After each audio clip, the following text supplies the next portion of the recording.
విజయ shopping mall ఆషాఢం kilo sale ఆరంభం.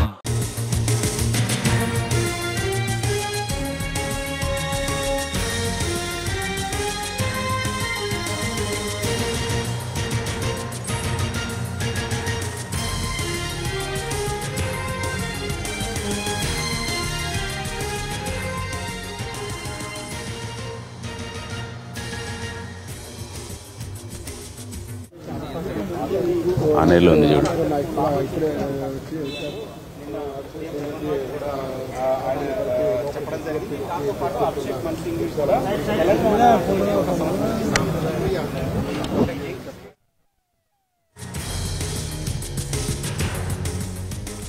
కాసేపట్లో తెలంగాణ నుంచి రాజ్యసభ అభ్యర్థిగా అభిషేక్ మను సింఘ్వి నామినేషన్ దాఖలు చేయనున్నారు. ఉదయం 11 గంటలకు జరిగే కార్యక్రమానికి CM Revanth Reddy, deputy CM Bhatti Vikramarka, ఇతర మంత్రులు, ప్రజాప్రతినిధులు హాజరవుతారు.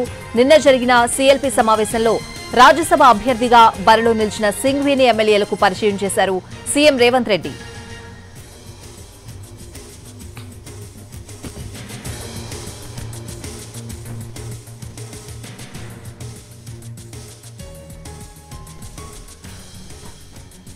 కాసేపట్లో తెలంగాణ నుంచి రాజ్యసభ అభ్యర్థిగా అభిషేక్ మను సింఘ్వి నామినేషన్ దాఖలు చేయనున్నారు. పూర్తి అప్డేట్స్ అడిగి తెలుసుకుందాం. మా ప్రతినిధి చారి లైవ్ లో సిద్ధంగా ఉన్నారు. చారి,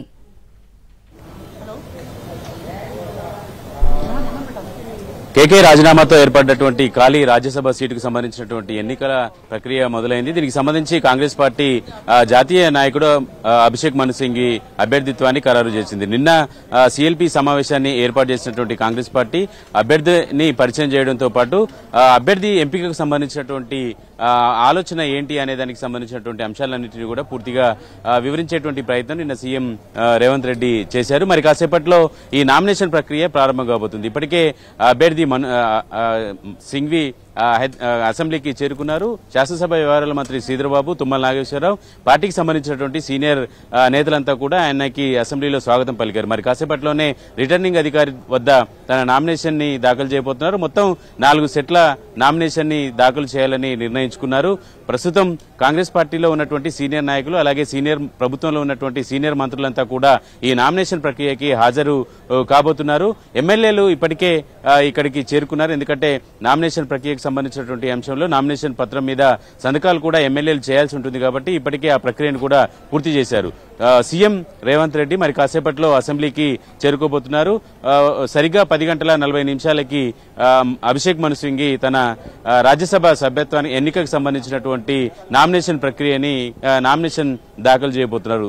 తెలంగాణకి కాంగ్రెస్ పార్టీ పూర్తి స్థాయిలో మెజారిటీ ఉన్నటువంటి నేపథ్యంలో రాజ్యసభకి అభిషేక్ మను సింఘ్విని పంపించాలనేటువంటి ఆలోచన పార్టీ అధిష్టానం చేసింది. దానికి అనుగుణంగా రాష్ట్ర నాయకత్వం కూడా దానికి సంబంధించినటువంటి ఏర్పాట్లు చేయడంతో పాటు సింఘ్వి వల్ల తెలంగాణకి అభ్యర్థితో ఖరారు చేయడానికి గల కారణాలు ఏంటి అనేటువంటి అంశాలన్నిటి మీద కూడా ప్రభుత్వం నుంచి సీఎం రేవంత్ రెడ్డి నిన్న స్పష్టతనిచ్చారు. ప్రస్తుతం అసెంబ్లీ ప్రాంగణం నుంచి మంత్రి తుమ్మల నాగేశ్వరరావు అసెంబ్లీ లోపలికి వెళ్తున్నటువంటి విజువల్స్ ని కూడా మనం చూస్తున్నాం. మొత్తానికి కాంగ్రెస్ పార్టీ ముఖ్య నాయకులంతా కూడా మరి కాసేపట్లో అసెంబ్లీకి చేరుకోబోతున్నారు. తెలంగాణ నుంచి సింఘ్విని పార్లమెంటుకి, రాజ్యసభకి పంపించాలని నిర్ణయించుకున్నటువంటి నేపథ్యంలో అభ్యర్థిత్వాన్ని కూడా ఖరారు చేసినటువంటి నేపథ్యంలో 4 సెట్ల నామినేషన్ ని కూడా రెడీ చేశారు. అయితే ఈ రాజ్యసభ ఎన్నికకు సంబంధించి నామినేషన్ ప్రక్రియ 21వ తేదీ వరకు కూడా గడువు ఉంది. అయితే ఇప్పటి వరకు కాంగ్రెస్ పార్టీ నుంచి అభ్యర్థిని మాత్రమే ప్రకటించింది. మిగతా పార్టీలు పోటీలో ఉంటాయా లేదా అనే దానికి సంబంధించినటువంటి స్పష్టత ఇంకా రావాల్సి ఉంది. అయితే ఒకే ఒక నామినేషన్ గనక వస్తే ఈ సింఘ్వి రాజ్యసభ ఎన్నిక ఏకగ్రీవం అయ్యేటువంటి అవకాశం ఉంటుంది. ఇప్పటి వరకు ఉన్నటువంటి సమాచారం ప్రకారం రాష్ట్రంలో ఉన్నటువంటి మిగతా రాజకీయ పక్షాలు ఏవి కూడా బరిలో నిలిపేటువంటి ఆలోచన ఉన్నట్టు కనిపించట్లేదు. ప్రస్తుతం మనం విజువల్స్ ని చూస్తున్నాం. డిప్యూటీ సీఎం భట్టి విక్రమార్క కూడా అసెంబ్లీకి చేరుకున్నారు. నామినేషన్ కి సంబంధించినటువంటి ప్రక్రియ కార్యక్రమంలో సీఎం రేవంత్ రెడ్డితో పాటు డిప్యూటీ సీఎం భట్టి విక్రమార్క కూడా పాల్గొంటారు. సీనియర్ మంత్రులు కూడా హాజరవుతారు. ఈ క్రమంలోనే deputy CM Bhatti Vikramarka CM chamber కి ప్రస్తుతం వెళ్తున్నారు. పూర్తి స్థాయిలో మంత్రులు అలాగే ఎమ్మెల్యేలు కూడా ఈ నామినేషన్ ప్రక్రియకి హాజరవుతున్నటువంటి నేపథ్యంలో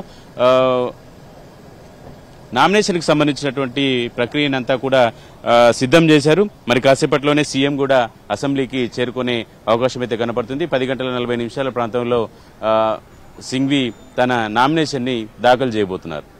right Chari, thanks for the updates.